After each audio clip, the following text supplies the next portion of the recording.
అందరికీ నమస్కారం. నా పేరు కోనపరెడ్డి లక్ష్మీకరణ్. షోడశోపచార పూజ ఎలా చేయాలి? షోడశోపచార పూజ ఎలా చేయాలో తెలుసుకునే ముందు కొన్ని విషయాలు చెప్తా. మనం ఏదైనా టెంపుల్కి వెళ్ళాం, అష్టోత్తరమో సహస్రనామమో అభిషేకమో చేయించుకుందాం అనుకుందాం. టికెట్ తీసుకుంటాం. ఆ టైంకి పూజలో వీలైతే కూర్చుంటాం, లేదంటే ఏ టైంకి రావాలో కనుక్కొని ఆ టైంకి వెళ్ళి తీర్థప్రసాదాలు తీసుకుంటాం. చండీ హోమం జరుగుతుంది, టికెట్ తీసుకుంటాం. వీలైతే చండీ హోమంలో పార్టిసిపేట్ చేస్తాం, లేదంటే ఏ టైంకి రావాలో కనుక్కుని ఆ టైంకి వెళ్ళి తీర్థప్రసాదాలు తీసుకుంటాం. ఇంట్లో సత్యనారాయణ వ్రతం జరుగుతుంది. పంతులు గారు పువ్వు పెట్టమంటే పువ్వు పెడతాం, గంధం వేయమంటే గంధం వేస్తాం, అక్షంతలు వేయమంటే అక్షంతలు వేస్తాం, లేదంటే పసుపు కొమ్ము ఒక్క చిల్లర డబ్బులు ఎక్కడ పెట్టమంటే అక్కడ పెడతాం. నవగ్రహ ఆరాధనకి, అష్టదిక్పాలకుల ఆరాధనకి ఇలా చేస్తున్నాం. ఫిజికల్గా ఇవన్నీ చేస్తున్నాం, బాగానే ఉంది. కానీ మనమేం చేస్తున్నాం? ఈ మొత్తం ప్రాసెస్లో మనమేం చేస్తున్నాం ఒకసారి ఆలోచించండి. షోడశోపచార పూజ గురించి చెప్తాను చూడండి. ఇప్పుడు మన ఇంటికి ఎవరిన అతిథులు వస్తున్నారు. అతిథులు వస్తున్నప్పుడు నిన్నటి రోజు బట్టలు వేసుకుని ఎలా పడితే అలా వెళ్ళి ఆహ్వానం పలకం కదా. మనం శుద్ధి చేసుకుంటాం కదా. ఇంటికి ఎవరిన అతిథులు వస్తున్నారంటే స్నానం చేసి ఫ్రెష్గా వాళ్ళని ఆహ్వానిస్తాం కదా, మంచి బట్టలు వేసుకుని. అలాగే దేవుడి పూజ చేయాలనుకున్నప్పుడు ఫిజికల్గా మనం స్నానం చేసి శుచిగా దేవుడి ముందు కూర్చుంటాం మంచి బట్టలు వేసుకొని. అంటే దేవుడు మన ఇంటికి వస్తున్నాడని. తర్వాత ఆచమనం చేస్తాం. 3 సార్లు కేశవనామాలతో నీళ్ళు తాగుతాం. మంత్రోపదేశం ఉన్న వాళ్ళు స్వాహ అంటారు, మంత్రోపదేశం లేని వాళ్ళు నమః అంటారు. 3 సార్లు నీళ్ళు తాగుతారు. అలాగే 16 కేశవనామాలు ఉన్నాయి. ఈ నామాలతో అంతరంగంగా నీటితో మనం శుద్ధి చేసుకుంటున్నాం. తర్వాత ప్రాణాయామం చేస్తాం. ఒకవైపు ముక్కుతో గాలి పీల్చుకుని ఇంకోవైపు వదిలి, ఇంకోవైపు పీల్చుకుని ఇంకోవైపు వదిలి, అలా 3 సార్లు గాయత్రి మంత్రంతో ప్రాణాయామం చేస్తాం. ఇది పూరకం, రేచకం, కుంభకం ఇలా అంటారు. ప్రాణాయామం చేస్తాం. ఆచమనం ప్రాణాయామం అయిన తర్వాత సంకల్పం చెప్పుకుంటాం. సంకల్పం అంటే ఏం లేదు, ఈ రోజు ఈ తిథి రోజు ఈ నక్షత్రం రోజు నేను ఈ దేవుడికి పూజ చేస్తున్నాను, నా పేరు ఇది అని ఆ రోజు జరుగుతున్న కార్యక్రమం యొక్క వివరాలు దేవుడికి చెప్తాం. ఈ పూజ నీ కోసం చేస్తున్నాం, నీ సంతోషం కోసం చేస్తున్నాం, ఇలా లేదంటే నా కోరిక కోసం చేస్తున్నాం, ఇలా సంకల్పం చెప్పుకుంటాం. ఆచమనం సంకల్పం లేని పూజ వ్యర్థం అవుద్దంటారు. అంటే ఆచమనం సంకల్పం ప్రాణాయామం ఖచ్చితంగా చేయాలి. ఇవి అయిన తర్వాత గణపతి పూజ చేస్తాం. గణపతి పూజ అయిన తర్వాత ఈ పూజకి విఘ్నం కలగకుండా ఉండటానికి గణపతి పూజ అయిపోయింది. తర్వాత షోడశోపచార పూజ ఇక్కడ నుండి మొదలవుద్ది. ఫస్ట్ పూజ చేయాలంటే దేవుడు అక్కడ కూర్చోవాలిగా. మంత్రోపదేశం ఉన్నవాళ్ళు పంతులు గారు చెప్తే ప్రాణాయామం మంత్రాలతో చెప్తారు, ప్రాణప్రతిష్ఠ చేస్తారు, అక్కడ దేవుడు వచ్చి కూర్చుంటాడు. మంత్రోపదేశం లేని వాళ్ళు మనస్ఫూర్తిగా ఇక్కడ కలశం మీద ఫోటో మీద తమలపాకుతో చూపించి మీరు ఇక్కడ కూర్చోండి అంటే ధ్యానిస్తే కూర్చుంటారు. దేవుడు మన ముందు కూర్చున్నాడు అని ఊహించుకుని అక్కడ నుండి షోడశోపచార పూజ స్టార్ట్ చేయాలి. ఫస్ట్ షోడశోపచార పూజలో మొట్టమొదటి ధ్యానం. మన ముందున్న దేవుడు ఎన్ని చేతులతో ఉన్నాడు, ఏ ఆయుధాలు పట్టుకున్నాడు, ఏ కిరీటం ఏం పెట్టుకున్నాడు, భార్య సమేతంగా ఎలా కూర్చున్నాడు, పిల్లలతో సపరివారంతో ఎలా కూర్చున్నాడు అని ఊహించడమే ధ్యానం. అది ఒక పని. దేవుణ్ణి ధ్యానించడం, మనస్ఫూర్తిగా దండం పెట్టుకుని ధ్యానించడం, అది ఒక ఉపచారం. తర్వాత ఆవాహనం. దేవుణ్ణి ఈ కలశంలోకి ఈ ఫోటోలోకి ఆహ్వానిస్తున్నామని ఆవాహయామి అంటాం. ఇప్పుడు మంత్రోపదేశం ఉన్న వాళ్ళు మంత్రాలతో చెప్తారు, మంత్రోపదేశం లేని వాళ్ళు వినాయకుడి పూజ అనుకోండి, ఓం గణపతయ నమః ధ్యాయామి ధ్యానం సమర్పయామి, ఓం గణపతయ నమః ఆవాహయామి ఆవాహనం సమర్పయామి, ఇలా చెప్పుకుంటే సరిపోద్ది. తర్వాత సింహాసనం. దేవుడికి సింహాసనం ఇచ్చి కూర్చోమని చెప్తాం. సింహాసనం అంటే మనం ఏం చేసి పెట్టవసరం, అక్షంతలు వేసి సింహాసనార్థాన్ని అక్షతాన్ని సమర్పయామి అంటే సరిపోతుంది. తర్వాత ధ్యానం, ఆచమనం, ధ్యానం, ఆవాహనం, సింహాసనం.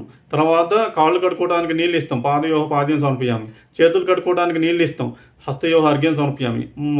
నీళ్లు తాగడానికి మంచి నీళ్ళు ఇస్తాం కదా ఇంటికి వచ్చిన వాళ్ళకి, అలా ముఖ్య ఆచమనీయం సమర్పయామి.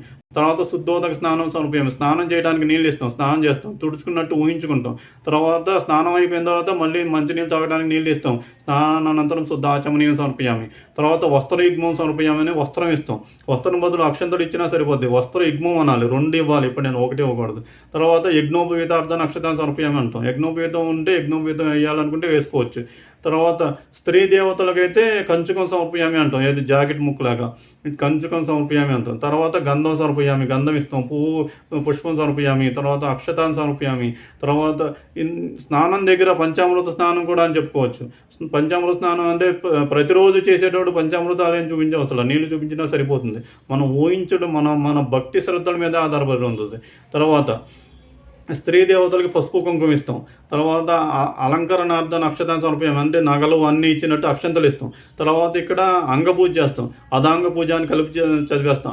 అంగ పూజ అంటే ఇప్పుడు అంగ పూజ, దేవుడికి ఉన్న ప్రతి అంగానికి పూజ చేస్తాం. పాదవ పూజయామి, జంగవ పూజయామి, కటిం పూజయామి, నాభిం పూజయామి, హృదయం పూజయామి, భుజవ పూజయామి, కర్ణం పూజయామి, చెవులు, నాసికాం పూజయామి, ముక్కు, కళ్ళు, నేత్రయోగ పూజయామి, శిరహ పూజయామి, ఇలా శిరస్సు వరకు, పాదాల నుండి శిరస్సు వరకు ప్రతి అంగాన్ని పూజించి సర్వాణ్యంగాన్ని పూజయామి అని అక్షంతలు వేస్తాం. అంటే దేవుడికి ఉన్న అన్ని అంగాల్ని పూజ చేస్తాం. తర్వాత అష్టోత్తర శతనామాలతో పూజ చేస్తాం. అంటే 108 నామాలతో ఒక్కొక్క నామానికి నమః అంటూ అక్షంతలు వేస్తాం పాదాల దగ్గర. ఈ 108 ఎందుకు చేస్తాం అనేది సపరేట్ టాపిక్, ఆ తర్వాత చెప్పుకుందాం. 108 నామాలతో పూజ చేస్తాం. తర్వాత ధూపం చూపిస్తాం, తర్వాత దీపం చూపిస్తాం, నైవేద్యం చూపిస్తాం, తర్వాత మంగళహారతి చూపిస్తాం, తర్వాత మంత్రపుష్పం సమర్పిస్తాం, క్షమాప్రార్థన చెప్పుకుంటాం, సాష్టాంగ నమస్కారం చేస్తాం. తర్వాత ఈ పూజ మొత్తం ఇది అశ్వానారోహ్యామి, గజానారోహ్యామి అనే గుర్రం మీద ఊరేగించినట్టు, అశ్వం మీద ఊరేగించినట్టు, ఇలా సమస్త ఉపచార పూజ అని అక్షంతలు సమర్పిస్తాం. అంటే అక్షంతలతోనే ఇవన్నీ చేసేసినట్టు ఊహించుకుంటాం. ఇలా 16 ఉపచారాలు చేసి ఈ పూజా ఫలితం అంతా నీకే సమర్పించేస్తున్నానని సమర్పించేస్తాం. ఈ మొత్తం 16 ఉపచారాలు మనం భక్తి శ్రద్ధలతో ఇవన్నీ లెక్క పెట్టుకుంటే 16 ఉంటాయి చూడండి. ఇవన్నీ మనం చేసామనుకోండి, మనకి ఎంత శ్రద్ధ ఉంది, మనం ఫిజికల్గా ఎంత చేస్తున్నాం, మనం మనసు ఎంత పెట్టి చేసాం. ఇవన్నీ చేయాలంటే మనం ఆలోచించాలి కదా. ఇవన్నీ చేస్తున్నాం అంటే మనసు పెట్టి ఆలోచిస్తాం కదా. ఇంత శ్రద్ధగా మనం ఏం చేస్తున్నాం అనేది తెలుస్తుంది. అంతేగాని వాళ్ళు చెప్తున్నారు మనం అక్షంతలు చేస్తున్నాం, ఆచమనం అంటే నీళ్ళు తీసుకుని కింద పోసేయటం, అక్షంతలు ఏమంటే ఇలా వేసేయటం, అంటే మనం ఎవరిని ఇంటికి అతిథులు వస్తారు, రండి కూర్చోండి, టీలు తీసుకోండి, ఇలా వాళ్ళ మీద ధ్యాస పెట్టి ఇలా చేస్తూ ఉంటాం. అలా కాకుండా దేవుడి మీదే శ్రద్ధ పెట్టి దేవుడి కోసం కూర్చున్న అరగంట గంట సేపు దేవుడి మీదే శ్రద్ధగా పూజ చేస్తే ఎంత బాగుంటుంది. మన జీవితానికి అతి ముఖ్యమైన, మనం పుట్టినప్పటి నుండి మనం వెళ్ళిపోయేంత వరకు, వెళ్ళిపోయిన తర్వాత కూడా మనతో తోడుండే దేవుడి కోసం మనం ఇంత శ్రద్ధగా చేయలేమా? ఇవన్నీ నేర్చుకోవడానికి ఎంత టైం పడుతుంది? కొంచెం ఫోకస్ చేసి నేను షోడశోపచార పూజ చేయాలనుకుంటున్నాను అనుకుని నేర్చుకుంటే ఎంత టైం పడుతుంది? యూట్యూబ్లో వీడియోస్ ఉంటాయి, లేదంటే పుస్తకాల్లో దొరుకుతాయి. ఈ ఉపచారాలు నేర్చుకోవడం పెద్ద కష్టమే కాదు, చాలా సింపుల్. మీరు శ్రద్ధ పెట్టి నేర్చుకోవాలనే ధ్యాస ఉంటే చాలు. నేర్చుకుని పూజ చేస్తే ఇవన్నీ, ఇప్పుడు ఏ వినాయక చవితికో, వరలక్ష్మి వ్రతానికో, శయన ఏకాదశి, వైకుంఠ ఏకాదశి, శివరాత్రి ఇలాంటి పూజలు వచ్చినప్పుడైనా దేవుడు గుర్తొచ్చేది. ప్రతిరోజు షోడశోపచార పూజ ఎందుకు చేయలేము మనం అంటే, మన జీవితానికి అతి ముఖ్యమైన దేవుడి కోసం ప్రతిరోజు ఎందుకు చేయం? ఇదంతా చేయడానికి హార్డ్లీ 20 మినిట్స్, అరగంట పడుతుంది, లేదు గంట పట్టింది. 1 గంట సేపు దేవుడి కోసం మనం టైం స్పెండ్ చేసి ఇవన్నీ చేయలేమా? లేదు, ఇవన్నీ చేయలేము, మాకు టైం లేదు అనుకున్న వాళ్ళు కనీసం 5 ఉపచారాలు చేయమంటారు. గంధం, పుష్పం, ధూపం, దీపం, నైవేద్యం, ఇలా 5 ఉపచారాలు చేసినా చాలు అంటారు. కనీసం 5 కూడా చేయలేమా? మన దేవుడి కోసం మనం ఇవన్నీ చేయడానికి మనకేంటి ప్రాబ్లం? దేవుడు మనకు అన్నీ ఇచ్చాడు, కాళ్ళు, చేతులు, కళ్ళు, నోరు, ముక్కు, ఇవన్నీ ఆలోచించడానికి జ్ఞానం, ఇవన్నీ ఇచ్చాడు. ఇవన్నీ ఇచ్చిన దేవుడి కోసం కృతజ్ఞతగా మనం ఈ పూజ చేయలేమా? కనీసం ఇంత డైలీ లైఫ్లో కనీసం పంచోపచారాలు కూడా చేయలేమా? ఒకసారి ఆలోచించండి. దేవుడి కోసం మనం ఏం చేస్తున్నాం? ఇవన్నీ నేర్చుకుని ప్రతిరోజు షోడశోపచార పూజ లేదంటే పంచోపచార పూజ చేసి చూడండి. ప్రతిరోజు మీ లైఫ్ ఎలా మారుతుందో చూడండి, మీ లైఫ్లో ఎందుకు మార్పు రాదో చూడండి. అంతేగాని మనం కొంతమంది చూస్తాం, మనం దేవుడి ముందు నైవేద్యం పెడతారు, ధూపం వెలిగిస్తారు, దీపం వెలిగిస్తారు, అన్ని దేవుడి ముందు ఇలా పెట్టేసి ఇంకా కోరికల లిస్టు చదువుతారు. నువ్వే కనుక దేవుడు అయితే నాకు అది అయిపోవాలి, నీకే కనుక సత్యం ఉంటే నాకు ఈ కష్టం రాకూడదు. ఇలా అంటే దేవుడని ప్రూవ్ చేసుకోవడానికి ఇవన్నీ చేసి చూపించాలా?